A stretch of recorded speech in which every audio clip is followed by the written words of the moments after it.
ఏడే వచ్చినాయి మోనొస్తుంది ఏడ వచ్చిందో నా కర్మ కొద్దిగా దొరికింది. 6 అవర్స్కి పండుకుంది జమీందారు బిడ్డలాగా. లేశ్రవంతిలే పనంతా ఎవరు చేయాలి? టైం ఎంత అవుతుంది? కొంచెం నీరసంగా ఉంది అత్తయ్య, అందుకనే పడుకున్నాను. లేసాక చేస్తాలేండి అత్తయ్య. లక్షలు పోతే తెచ్చావుగా కట్నం, చేతెందుకు కాదు? తిన్నది అడక్కనా?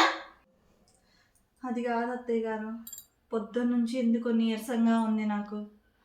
కాసేపు పడుకొని లేసి మిగతా పనంతా చేస్తాను అత్తయ్య గారు.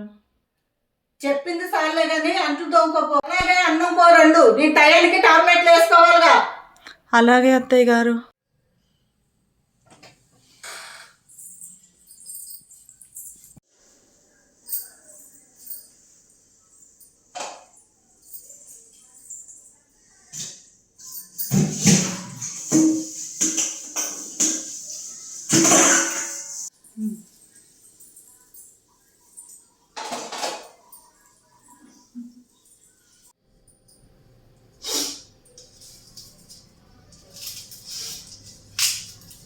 మా అమ్మోళ్ళ మాట విన్నందుకు నాకు తగ్గిన అర్థం జరుగుతుంది.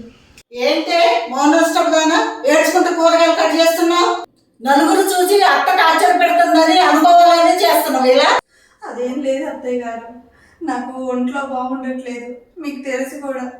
ఒక్కసారి మీ అబ్బాయికి ఫోన్ చేసుకొని ఇస్తా, ఫోన్ ఇవ్వరా?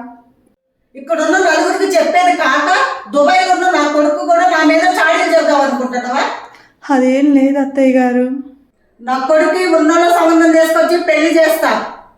నా కొడుకు దుబాయ్ నుంచి వచ్చేసరికి బట్టలన్నీ చదువుకొని వెళ్ళిపో, ఎవరితోనో లేచిపోయిందని చెప్తా.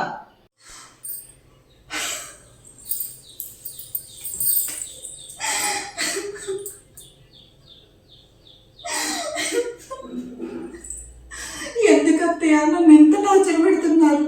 మీ కొడుకుని లవ్ మ్యారేజ్ చేసుకోవడం నా తప్పున్నారా? ఇదిగో బట్టలు తీసుకొని వెళ్ళిపో. నేను ఎక్కడికి వెళ్ళను అత్తయ్య గారు, మీ అబ్బాయి వచ్చినాక నేను ఇక్కడే ఉంటా. చావైనా బతికైనా మీ అబ్బాయితోనే నాకు. మంచితనంగా చెప్తే నువ్వెందుకు తింటావే? తిండి నీళ్లు లేకుండా చేస్తే కడుపులో మాడి నువ్వే వెళ్ళిపోతావు.